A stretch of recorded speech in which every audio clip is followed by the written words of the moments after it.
Welcome to Married to Movies. Industry insiders John Russell and Tracy Kring live and work happily in cinematrimony. They're sharing behind-the-scenes adventures of writing, producing, and appreciating films. Morning, babe. Good morning, babe. You said you didn't want to do the show today. Because of my hair. Well, your hair is beautiful. It's always beautiful. The hat looks great. You have the whole ensemble. Magnifique. You don't think I look like Oliver? Or like... More, sir. May I have some more? I don't know. Is Little Dorrit a character that wears a vest? I don't even know. All I know is that Little Dorrit is a book. I'm wondering if the name of the show is going to be, What's the Deal with Little Dorrit? You know, I think the show that had the most popular title based on listens or views was actually What's the Deal with Dildos? What's Up with David Lynch? Oh, well, that makes sense. Yeah. I think people wanted to know. What was it? Right. So I was looking at my Instagram, as I am apt to do. Mm-hmm. And this lady came up. Jennifer Welch, I think. We found that out this morning. Mm-hmm. And she said something that sounded quite familiar to me. She heard me say it. No, she did not hear you say it. And just flat out stole my bit. She did not, because we are invisible. We live in a hole. Or... A K-hole, as South Park would say. Or it was the idea cloud fucking with us. It's not the idea cloud. It's a very obvious idea, babe. Oh, thanks. Well, I'm just telling you, the idea... Screw you. You didn't have the idea. I understand that. I didn't have the idea. It's very obvious. Well, the notion that people that are bigoted should not engage and enjoy the things that they would benefit from. Well, she was in the New York Post. I was not. Yes, she was. It was published on August 11th. Mm-hmm. And I said wait. Can we tell the audience, who we don't have, what actually was said? Well, it said, the headline on New York Post said, Bravo star Jennifer Welch, is she on a Bravo TV show? Apparently so. Slammed for suggesting Trump voters should be banned from Mexican, Chinese, Indian restaurants. She also added, you shouldn't go to your gay hairdresser. Right. Straight up. Well, the thing is, and my point is, it's making you a hypocrite. Yes. You were absolutely right. She is absolutely right. We don't want to be these liberals who are like fighting with each other. Okay. We don't want to be that. She is an ally. She stole my idea. She did not steal your idea. She just stole it. There's no way she stole your idea. Everybody saw my post on Why August are we 6th. Not on Bravo? Why are we not? Why am I not on Bravo? I don't know, baby. You should be on Bravo. Real Housewives of Tuxedo Park. I have a Southern accent. I can tie my hair. You can do it. No, she just went off full on this rant. Well, yeah, but I'm You're not great at ranting, but you did not rant about this. No, but I think it's more important. I think you need to rant more. I think it's more important not just to speak to someone's bigotry, but to speak to their humanity, because to me, but that's not as fun. Yeah, that's not what people want. No, they want that "oh shit" moment. I want them to. It's like that meme where that African American guy goes across, "Oh, I can't believe he did that." You know? I don't want everybody to be rounded up in a barn or a church and burn it down. I don't want that. I just want them to be able to. Was that the Patriot reference? That's what happens when you hate people. Yeah, you round them up and put them in a building and light it on fire. There you go. You know, if you're a person who is actually engaged on this planet, who attempts to be spiritual, attempts to be a decent human being, anything that happens to any of us is all of us. Everybody needs to be shot up into space. Okay. Everybody needs to be shot up into space. This is going to be a controversial thing that I'm going to say here that nobody's going to hear and somebody's going to quote in 2 weeks. That's right. It's going to end up on Bravo. We all need to be shot up into space. Okay. For a little perspective. You see it as one world. There was a show on PBS called The Blue Marble that I absolutely loved. And I felt like it was always showing like little pieces of the rest of the world and, kids in, Africa and what they were experiencing and the foods of China. And it was a great show. I loved that show. They're getting rid of PBS. Well, yeah. They're getting rid of PBS. And we're going to get PragerU. That's scary. It's totally scary. There's just a complete laziness about the truth. There's a complete... Oh, my God. Everybody's apathetic to the truth. It's like the last thing you heard is what you believe. The one that Columbus is like, it's better, which I don't even know what his accent is supposed to be. But it's better to be a slave than to be dead. It's like, what? I don't really. I don't Talk even about know what that false accent equivalency. I don't even know what that accent was. Well, that accent was very similar to the PragerU Christopher Columbus accent. Look it up, folks. And it's just such bullshit. As a woman, we already know all of that shit's a lie. All of this shit that you're teaching anyway is a big fat lie. Yeah, but if you're 6 years old, you don't know that. Because I've done the research, there are women, young girls, who rode further in harsher conditions than Paul Revere, but it's Paul Revere who gets revered. Okay? Good point. Wait, was his name really Paul Revere? No. Did we just come up? Is that his stage name? Or did the word revered come from Paul Revere? I don't know. It just sounded good at the time. I know. Isn't that so? I'd never even thought about that. Because it's all fake. That's not going to end up on the New York Post right there. No, because it's all fake. No, that was what you just said there. Paul Revere. They probably did make up the kid's name. Yes, okay? Right. Alexa, is the name Paul Revere where we get the word revere? Well, Paul Revere was born in Boston, so obviously that is where the city of Revere gets its name. Why was it Alexa kind of a snotty bitch there? She was like, obviously that's where it gets its name, motherfucker. I don't know the history on him. I don't give a fuck. Because he didn't. My brain is filled with history of fucking white men. This is true. So I really don't give a fuck. This is true. If I know anything more about you than the thing that's already been beaten into me. There was a thing that talked about there's a reason that we know about certain things and we don't know about other things. Like, for example, Olympians raise their fists and, in a Black Power salute after they won their medals back in the 60s. What we don't hear is that they were kicked out of the Olympics the next day. Wow. And their medals were taken away from them. Well, hold on. So add that to the Breakfast Club. Whenever he's walking away, then he puts the earring in his ear and he does that at the end. He does. Is he going to get kicked out the next day? He probably did, because that guy who was in charge of the detention, they really... The principal. They locked...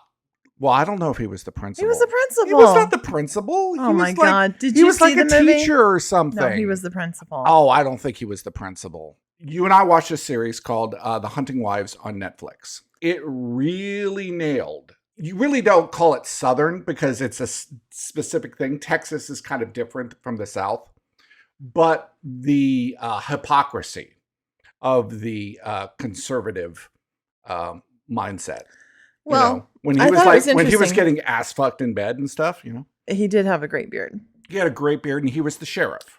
So and he was a piece of the shit. thing that I found really interesting about that was, you have this like liberal East Coast girl, right, from Pitch Perfect, whatever her name is, who's really got a lot of issues of her own. And, oh God, yeah, and one of the shittiest husbands. Oh my God, he was such a piece of shit. I hated him. He had zero support. He was a hypocrite. Oh yeah. Oh, absolutely. Because he was like, oh, I can't believe you've come here to Texas and now you're doing all the things that you don't believe in while he's working for the dude. Yeah, but here's the whole thing about that. The thing that bothered me the most about that is that he could not forgive her. He would not he was always hanging over this event in her life over her head. But you can't make somebody get up every day and remind them of that horror. Your family had a very interesting way of putting that, like the really kindness that you can show another person Mm-hmm. is to renew the file. I thought that was a great message. It was a really smart thing to say because, we all have a filing cabinet Right. of everything that we know and the experiences we've had with a person. Right. These are if it was like a private investigator, these are the pictures of all of the sins that this person has made. Well, all the good things and all the bad things, Right. Whatever. And it's this giant file. Yeah. Right. So every once in a while, you need to go in there and look through what you got and renew it and put things in the shredder. Yeah. Throw the things away that don't matter anymore. Here's a picture of that time we had a fight, and I really don't have any feeling about that anymore. Right. I'm going to shred that. Right. I'm not going to hold on to it. Right. And sometimes people show up and you haven't talked to them in a year or two, and you're like, whoa, like they're so different. Right. And all of the things that were, there in between us before aren't there. So let me take that file and shred it and learn this person newly. That's a great way to be. In this situation, she's had some stuff in her past and she's committed some serious acts and has been an alcoholic, and he just years later he's still holding it over her head waiting for the other shoe to drop. Yeah, it's like you can't drive anymore because you were in this accident. He doesn't You want me to can't drive. drink He doesn't want me to anymore because drink. Yeah, exactly. On the other hand, once she did start to drive and did start to drink, things got pretty crazy. Yeah, they did. And which is her right. Well, which is her right. But when you say I'm not drinking or driving because of him, it's not a choice that you've made. Well, honestly, she hadn't made that choice, so she didn't know how to handle it. Okay, she's gay. She's gay, Well, straight she's up. bi. Well, yeah, but I mean, I don't even think she's really into guys at all. Well, who would be into that guy? Yeah, that's true. Oh, he's ugly too. He's got a weird smushed up face. He is. He's a mess. Well, you don't have to get personal. Well, I know. I did. Well, I don't think he's listening on the show. Is her name Melina Ackerman? I may be wrong about that, but she was on Billions. No, I love her. I think yeah. she plays this kind of character really well. Her accent was good. Yeah, and well, her accent was so good. I felt like, was that her real accent? Is that who she really is? I don't know. No, I don't think so. Yeah, she's probably from New Zealand. The thing that I liked and I thought was very fair, right, to people in the West. Okay. And you want me to call it the Southwest? Okay. Yes. Referring to Texans. Yeah, yes. Because if the state does not touch Tennessee, it's not the South. All right, I got you. I mean, that's just fine. how it goes. That's fine. I'm not going to argue with you about that. If Sherman didn't burn through there, you're not the South. Okay, so this is the Sherman rating. If Sherman didn't Georgia, burn it, it's not the South. It's Kentucky, Virginia.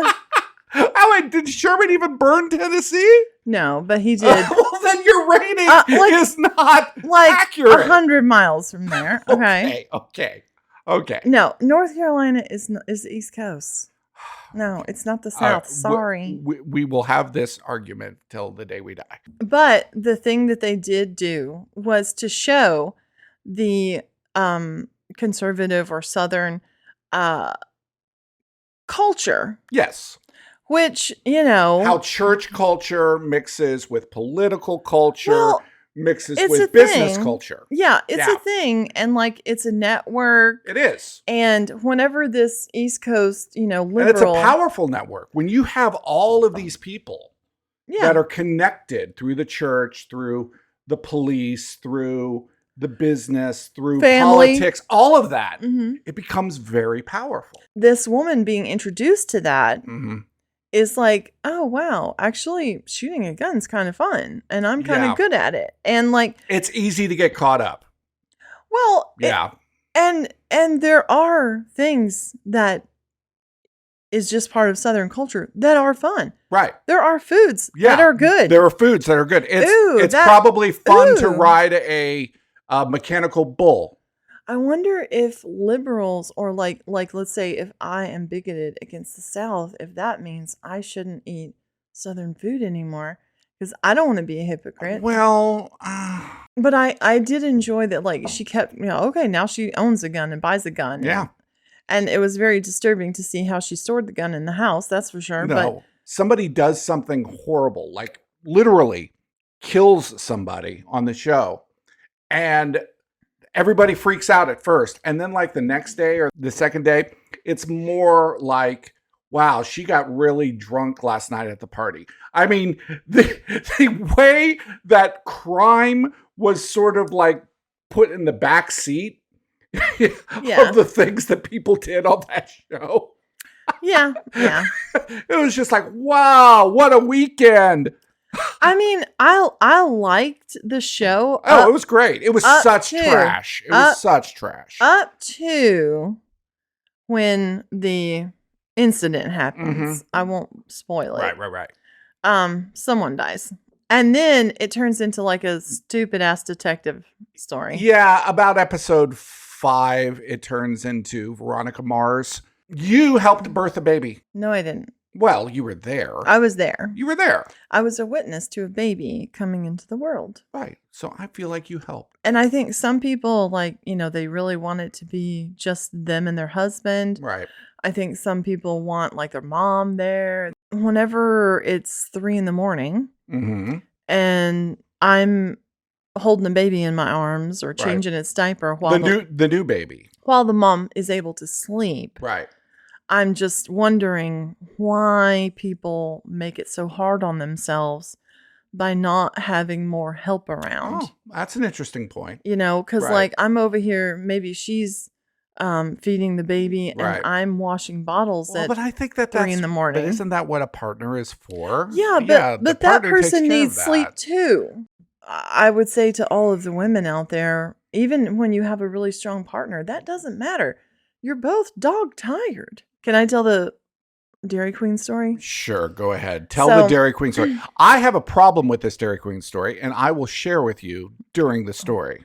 Thanks. Prepare for my ire. I'm at Dairy Queen with a 5-year-old girl, and she's like has gone to the potty, but like maybe dribbled a little in her pants, and she says, I think I dribbled a little in my pants and they're kind of wet. And I'm like, okay, well, that happens. I mean, hell, I do that. And I'm like, we'll do it. Sometimes I just do it for fun. Yeah. We'll deal with it when we get home, And then she's like, yeah, they're actually pretty wet. And I'm like, okay, well, we're going to be home in like 15 minutes. So let's deal with it then. And as we're leaving, these like 8 beautiful men. They're beautiful. Like, I'm just like, where did they come from? Okay, ire. This is my ire. Right now is my ire. You tell this story every single time. You talk about these motherfucking gorgeous ass, beautiful men. It was like, and they were all like every color of the rainbow, and they were like fucking stacked, and their dicks were so big. And it was I didn't say that. In this story, they're beautiful. The fact that they are beautiful men has nothing to do with this story. Does. Yes, Why? It does. Why? Because you were embarrassed. Okay, just let me tell the story. Right. Okay, let me tell the story. Why is this important? Okay, thank you. These eight beautiful men are stacked up right outside the door. Ire. And they open the door for us. And as we're walking by them, the 5-year-old turns to me. Right. And as a 5-year-old does, very loudly. Right. Says to me, did you pee a little bit in your pants too? And the guys are like, huh? And I'm like, first of all, I went and was laughing. And then I was like, no, I did not. Okay. Now, if the guys aren't beautiful and hot and super fuckable, then nobody cares. Whoa. Now they're fuckable? We just added fuckable to the mix. They were putting condoms on when I walked through that door. They were preparing. Storytelling. I know it's storytelling. It's a setup. It's the way that you felt it's a setup about how beautiful these men were. Well, you're assuming that I'm not just telling that for story. Oh, that's true. I mean, it could have been like three elderly guys and I mean, an old man and a it was walker. probably only 4 of them, and Okay. they were sweaty from like a basketball game Oh, somewhere. God, You know, keep talking. what was that movie? The Hereafter or something? What Oh was that? yes, with Connie Britton. I know that's her name. Connie Britton. Yes. What was the name of that movie? It was called Hereafter. Hereafter. Yeah, Hereafter. And you fell asleep on it. Yeah, about 3/4 of the way It through. was I missed like 10 or... Well, it was a supernatural drama. yeah, it was a supernatural drama. It was Really not very supernatural. It was the kind of thing that we would write. Yeah, it was kind of like Lifetime's version of horror. Yeah. Well, it was And it very also tame. it also almost felt like it was like a faith-based movie.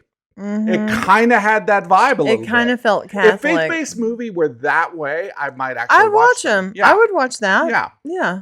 When I was watching the movie, I could tell why Connie Britton wanted to do the movie, because she was like, "Ooh, I can use my Italian that I know, or I could learn Italian."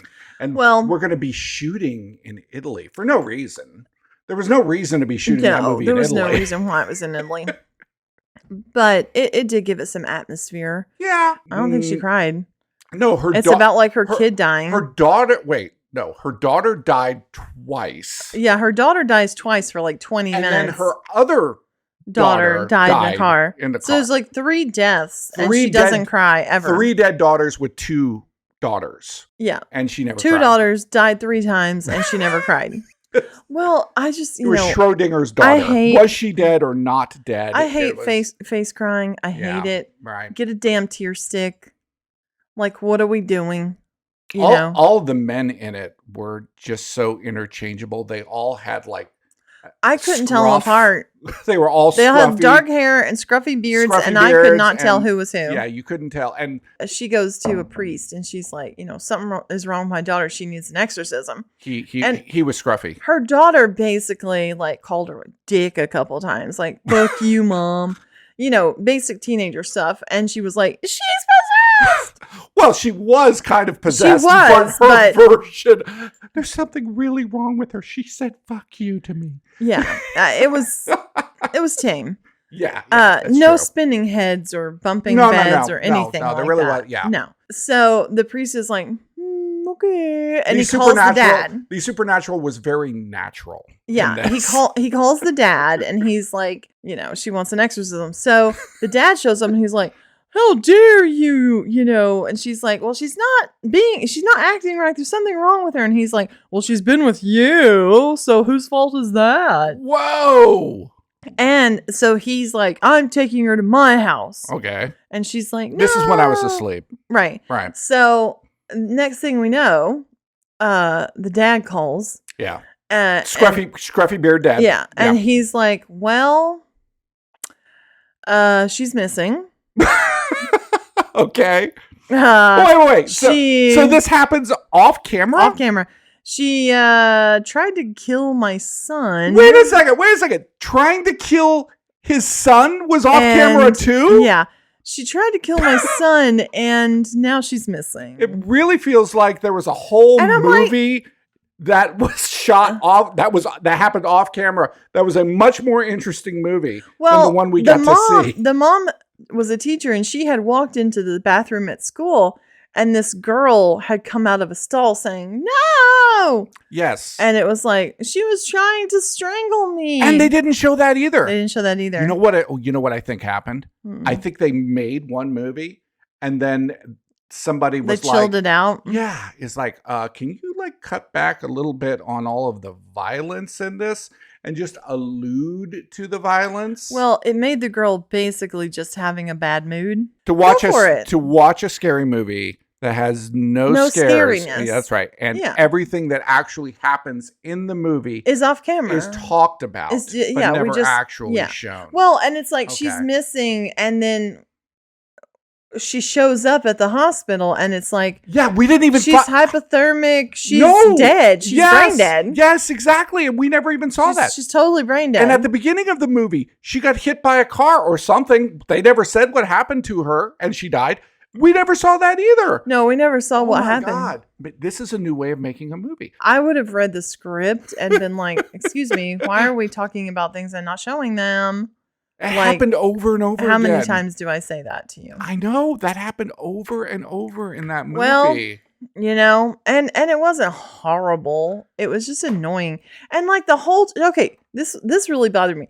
She knows her daughter has disappeared. Right. First thing she does is go to the priest and confess everything that has happened that led up to this, like what her actual sin was. Right. She doesn't go look for her kid. She's like, fuck her. And right after that, we put on a scary movie that was called what? Don't Be Afraid of the Dark. Yeah, and that had Guy Pearce and Katie Holmes in it. Yeah, it was like from 2010. And a little kid. And it was produced by Guillermo del Toro, and it really had strong Crimson Peak vibes to it. Yeah, they're like fixing up an old house. Right, and right. There's like, that kid was just dumb. And it was scary to me because there's things in it that I don't like. Yeah, there were like whispers. You're not into whispering. I'm not into whispers. I'm not into feet stuff. Oh, there was feet stuff? Yeah, she was like, they were under the bed and she was walking around the bed. I I had to shut my eyes. Oh. I can't handle it. I think I want to watch that movie. The whispers are like, Sally. And I hate the name Sally like that. Sally. Let us go. Let's be friends. Come down here with us. And it's like, have you never been exposed to the movie It? No. It was 2010. She was not exposed to the movie It, babe. No, that was in the zeitgeist. Well, maybe. Yes, Yeah, absolutely. it might have been. Maybe the Tim Curry version. She might have seen that. Well, yeah, of course. Yeah. But not the remake. I mean, come on. We're going to respond to disembodied whispers coming from a furnace? Disembodied whispers. And then she's like, oh, yeah, let me just unscrew all these heavy-duty bolts and open this thing up and see what happens. And then she's scared of it. But we can't keep talking about this. But then she's not scared of it. We can't keep talking about this because we didn't actually finish the movie. Well, I did a lot. And her parents were both dicks. And I don't know. Yeah. It was weird. But it did have a good little spooky intensity. Yeah, you absolutely. Know, it would be a good spooky kids movie. It was like a Goosebumps vibe. And like the entities or whatever they are down there, Mm-hmm. which it felt like to me it was just going to be a big spider. Yeah. Maybe because of the It vibes. It wanted children's teeth. Yeah, that was really scary at the beginning. Yeah, where it was like, it wanted to eat was very much like teeth. It. I really took an entire like 7 or 8 days off. Mm-hmm. Like I didn't do anything except take care of the baby. That was like our normal life. Well, even when we got to my family's house, right. Like I didn't really do anything that was our normal movie related life. Right. Because usually I have like a giant list of things I need to be working on and chipping away at. And like you did some writing, but like it's weird because like it's like being in the world when we have a purity of purpose, like in filmmaking, right? It's like, okay, I'm editing. Okay, we're writing. Okay, we're doing this. In every okay, you're ADing, and okay, we're breaking the script down, and it making very a much budget, feels like I've always attributed it to being like in a submarine. Like once you're in that submarine, people can't get a hold of you. No, you have to surface actually to make contact with the outside world, right? And that's what it's like. It was more than surfacing. It was like I got on a life raft and went to the island. Right. And the submarine was still out in the water. Okay.